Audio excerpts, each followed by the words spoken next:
Bonjour, bienvenue sur Canal Turf. Comme prévu, nous allons analyser ensemble les chances des différents concurrents de ce Quintet Plus, prix du Jockey Club.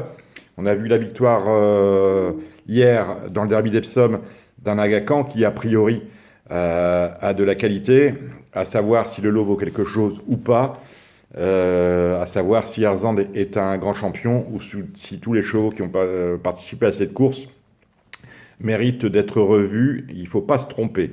En tout cas, ce que l'on a appris hier dans le derby d'Epsom, c'est que Wings of Desire, c'est important, n'est peut-être pas le champion que l'on prédisait. Il n'a terminé que quatrième, loin, quant à Deauville a terminé derrière. Pourquoi je vous parle de ces deux chevaux? Tout simplement parce que dans ce prix du Jockey Club, lorsqu'on regarde les premières cotes, il est 10h34. C'est le 11 Foundation qui est favori. Foundation est entraîné par John Gosden, monté par Lanfranco Dettori. Et on note que Foundation a été battu lors de sa dernière sortie. Je crois que c'était sur l'hippodrome de York. Il a été battu par Wings of Desire et Deauville. On notera que ce jour-là, Lanfranco Dettori était associé à Wings of Desire et que c'était William Buick qui était sur Foundation. Autrement dit, à mon sens, ce Foundation, si on peut envisager qu'il court bien, n'est peut-être pas le grand cheval que chacun pense, que d'aucuns pensent, et on peut éventuellement jouer contre et le garder pour une place 3, 4, 5. C'est difficile de faire peu de cas d'un favori du Jockey Club, en tout cas à l'heure qu'il est, il est favori. Mon favori, c'est le 3 Mectal, pas trop d'argent le matin quand même, 8 contre 1, pour un cheval qui a gagné à la mode le prix au quart. C'était un peu surprenant. Je l'ai écrit, j'avais eu un peu l'impression de voir Elicio dans un arc de triomphe. C'était dans les années 90, pour certains d'entre vous, vous n'étiez pas nés. Il s'est envolé, c'est un cheval qui a beaucoup d'abattage. Là, il n'a contre lui que le numéro 15 à la corde. On le retient, c'est une base. Là, Zarak a le 16 à la corde, ce qui fait dire à Alain de Royer-Dupré que finalement, c'est pas si mal que ça, parce que les bons chevaux sont peut-être à l'extérieur plutôt qu'à l'intérieur de la piste. Ce numéro 1 Zarak vient de décevoir de manière assez cruelle sur l'hippodrome de Deauville dans la poule d'essai. Il n'a rien pu faire mieux que cinquième. Il faut dire, pour l'excuser, que le fils de Zarkava avait tiré un petit numéro à la corde, le 1 de mémoire, et que la portion de la piste n'était pas exactement galopante. En tout cas, j'ai senti beaucoup de confiance chez Alain de Royer-Dupré quant à la candidature de ce numéro 1, Zarak. Donc le 3, on retient Mectal. Là, Zarak, on retient. On note, et j'ai oublié de vous en parler, que le terrain est souple à Chantilly. On s'attendait à être très souple. Il n'est que souple, autrement dit. Certains chevaux que l'on voyait se noyer dans une piste alourdie, eh bien, devraient très bien s'en sortir. Le terrain lourd, le numéro 5, Robin of Navan, aime beaucoup. Il devrait faire sa course ici, mais je le retiens plutôt pour une place. Le terrain, le 14, Dicton, qui a payé la supplémentation pour courir, eh bien, s'en fiche absolument.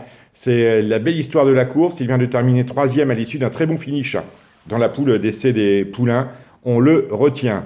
Je n'ai rien à dire sur le numéro 2 Razid, qui fait ce qu'il peut avec les moyens qu'il a. C'est un cheval qui est absolument régulier, malgré tout.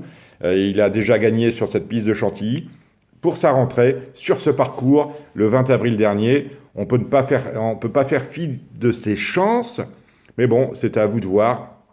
Si jamais certains d'entre vous imaginent que Freddy Head et Aurélien Lemaître gagnent ce prix de Jockey Club, je n'irai pas contre. Le 15 Imperial Aviator, on en parlait beaucoup avant le derby d'Epsom, parce qu'il avait battu un certain Ulysse qu'il avait déposé, le laissant à 6 longueurs. Mais que vaut cette performance dans le sens où Ulysse a très mal couru hier dans le derby? À voir. On peut éventuellement, sur la foi de ce qu'on a vu hier à Epsom, le laisser de côté. Le 10 Talismanique, je n'en veux pas. Il a gagné dans le lourd. Il a gagné à Saint-Cloud une course préparatoire, mais c'était dans un terrain très lourd. À Pilobar, c'est un pari amusant. Il y a 18 contre 1. Voilà, c'est un cheval qui va se plaire dans ce terrain-là, en principe. Je n'aime pas le 9 Floodlight, peut-être pour une place, parce que c'est quand même un André Fabre. Finalement, je me demande si chez André Fabre, il ne faudrait pas préférer le 9 Floodlight pour le terrain à Talismanique. Le 13 Golden Bridge a été supplémenté aussi pour courir. Il nous vient du sud-ouest. C'est rigolo. Jean-Claude Rouget nous a parlé avec énormément de confiance de la candidature du Stade Almanzor. 21 contre 1. C'est un beau jeu simple placé au moins. Il faut pas s'attendre, et il faut s'attendre à le voir très bien courir et pourquoi pas surprendre tout son petit monde. Je laisse de côté le 16 Bravery, qui est entraîné par Aidan O'Brien, qui nous envoie régulièrement le second choix dans le prix du Jockey Club. Je laisse de côté également le 6 Black Sea. Petite touche il y a 26 contre 1 sur le 4 Royal Julius, qui à mon avis devrait se plaire dans le terrain. Et enfin, on élimine le 17 Parthenus, le 12 Ventura Storm. Mais je vous le dis, les bases dans cette épreuve, le 3 Mectal, l'As Zarak, le 7 Almanzor et le 14 Dicton. Ça peut payer parce que si Foundation venait à prendre un peu plus d'argent et à s'élancer favori de ce jockey et qu'il ne faisait pas l'arrivée, eh bien, ce serait un pari amusant. Voilà, vous savez à peu près tout sur ce Jockey Club. Le reste de nos informations relatives à cette réunion cantilienne, cette première grande réunion de gala sur l'hippodrome de Chantilly, celle du Jockey Club, vous les retrouverez. Le reste de nos informations, vous les retrouverez, vous le savez, sur notre site canalturf.com. Nous, on se retrouve de notre côté la semaine prochaine, où on aura 2 très belles réunions, à commencer par celle de samedi à Vincennes, où on assistera ensemble au grand retour sur les pistes de Bold Eagle. À bientôt et jouez bien. Ciao.